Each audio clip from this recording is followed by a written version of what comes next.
तो अंबाला वायुसेना बेस में रफाल विमान का औपचारिक अनावरण पारंपरिक रूप से आयोजित सर्वधर्म पूजा के साथ किया जाएगा। इस मौके पर अंबाला में होने वाली सेरेमनी में शामिल होने के लिए फ्रांस की रक्षा मंत्री पार्ले अपने 80 सदस्यीय प्रतिनिधि मंडल के साथ भारत आ रही हैं। इन दोनों कदमों को चीन और पाकिस्तान के लिए एक बड़े संदेश के रूप में देखा जा रहा है।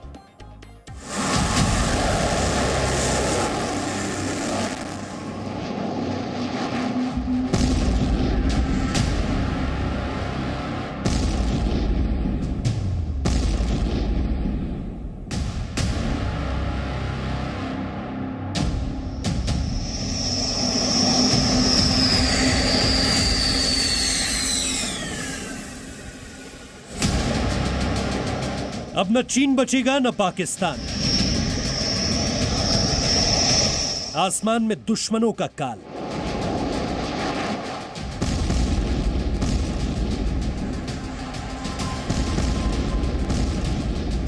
अब सीमा पार नहीं, इस पार से ही वार।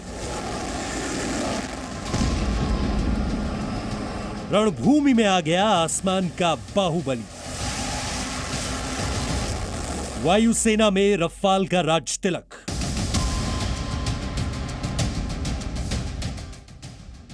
आठ अक्टूबर 2019 रफाल की शक्ति पूजा। 29 जुलाई 2020 रफाल का गृह प्रवेश।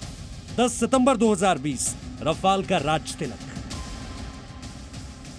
कल 10 सितंबर को भारतीय वायुसेना में औपचारिक एंट्री भी धमाकेदार होगी। इसी दिन अंबाला एयरफोर्स स्टेशन में 17 गोल्डन एरो स्क्वाड्रन के पायलट रफाल जेट के साथ आकाश में वो कलाबाजियां करके दिखाएंगे जो कि अब तक आपने विदेशी आसमानों में देखी होंगी। रफाल तेज रफ्तार से आकाश का सीना चीरते हुए हवा में उड़ेगा और कई कलाबाजियां दिखाएगा।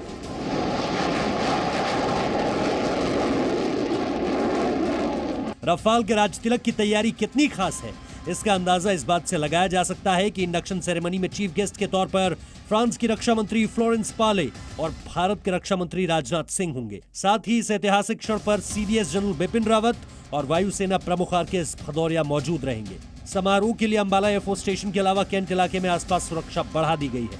सैन्य टीमें गश्त पर उतर गई हैं। सेना की हथियारबंद टुकड़ियां बाजारों और वहां के मुख्य मार्गों पर गश्त कर रही है। सेना क्षेत्रों को जाने वाले मार्गों पर भी चौकसी बढ़ा दी गई है। 10 सितंबर को अंबाला एयरफोर्स स्टेशन में होने वाले कार्यक्रम को देखते हुए अंबाला शहर की सुरक्षा व्यवस्था इस वक्त काफ़ी मजबूत कर दी गई है। जो भी लोग कैंट एरिया में आ रहे हैं बाकायदा उनसे पूछताछ की जा रही है, उनके डॉक्यूमेंट चेक किए जा रहे हैं। बताया जा रहा है कि अंबाला एयरफोर्स स्टेशन में कल यानी 10 सितंबर को होने वाले समारोह के लिए रफाल जेट की चुनिंदा पायलट कई दिनों से पांचों रफाल के साथ जोरदार अभ्यास कर रहे हैं। इनके अभ्यास के दौरान पूरा आकाश थर्रा रहा है। ध्वनि से भी तेज रफ्तार से उड़ने वाला रफाल अचानक आता है और जोरदार गर्जना के साथ पल भर में ही आंखों से ओझल हो जाता है।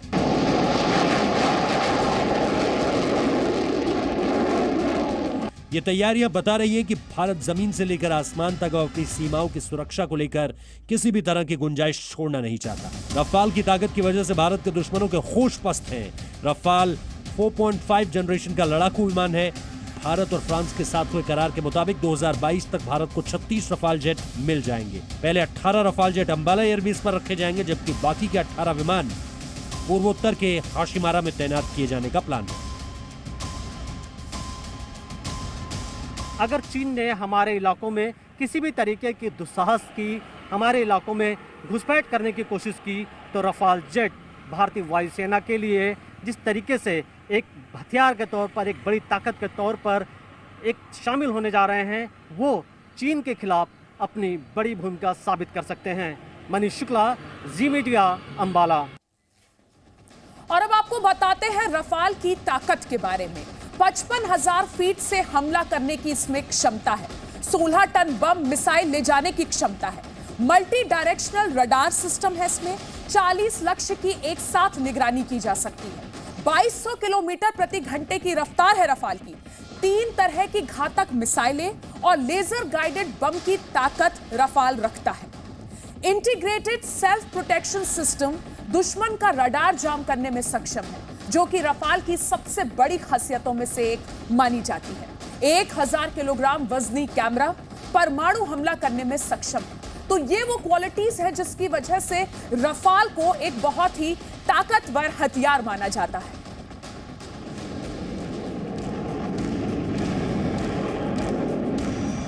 भारतीय सेना के घातक हथियार परमाणु हमले के लिए सक्षम तो पहले ही थे, लेकिन अब वायुसेना का बाहुबली रफाल भारत की ताकत और मजबूत करेगा।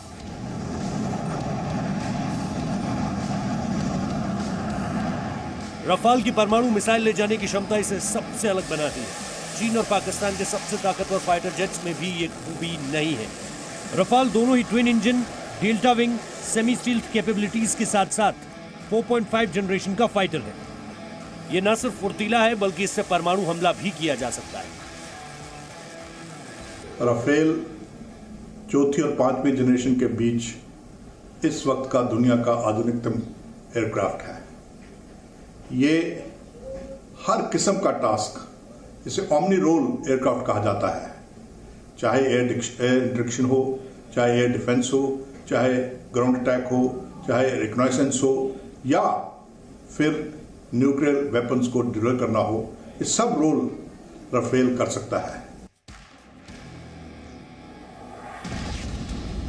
एक रफाल दुश्मनों के 5 विमानों को ढेर करने की ताकत रखता है। रफाल की सबसे बड़ी खासियत है beyond visual range air to air missile, जिसकी रेंज 150 किलोमीटर से ज्यादा होती है।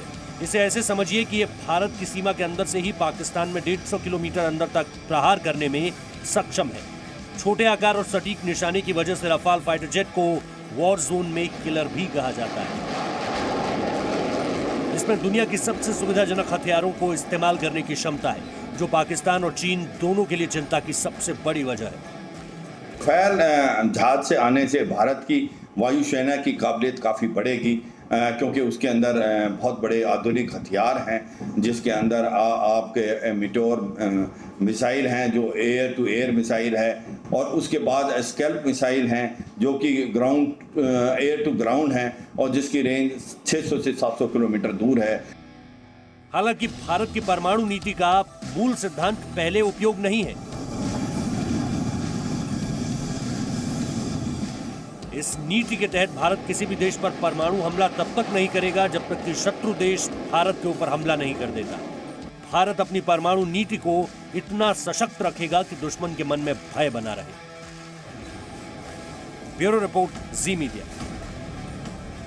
कोई भी लड़ाकू विमान कितना शक्तिशाली है, यह उस विमान की तकनीक और सेंसर क्षमता और हथियारों पर निर्भर होता है। इसका मतलब यह है कि यह लड़ाकू विमान कितनी दूरी से देख सकता है और कितनी दूर तक अपने टारगेट को नष्ट कर सकता है। इस मामले में रफाल बहुत आधुनिक और शक्तिशाली विमान है। अगर चाइनीज J-20 और भारत के रफाल की तुलना करें तो रफाल कई मामलों में J-20 पर भी भारी पड़ता है। जैसे रफाल का कॉम्बैट रेडियस 3700 किलोमीटर है, जबकि J-20 का कॉम्बैट रेडियस 3400 किलोमीटर है।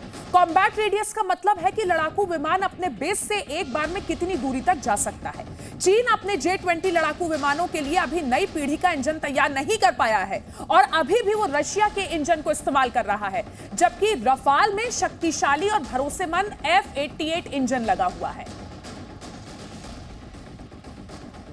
तो आपको बता रहे हैं किस तरीके से वजन की अगर बात करें तो रफाल का वजन 1.5 गुना ज्यादा है और युद्ध का अनुभव अफगानिस्तान, सीरिया, लीबिया के साथ, वही J-20 का कोई भी युद्ध का अनुभव नहीं रहा है।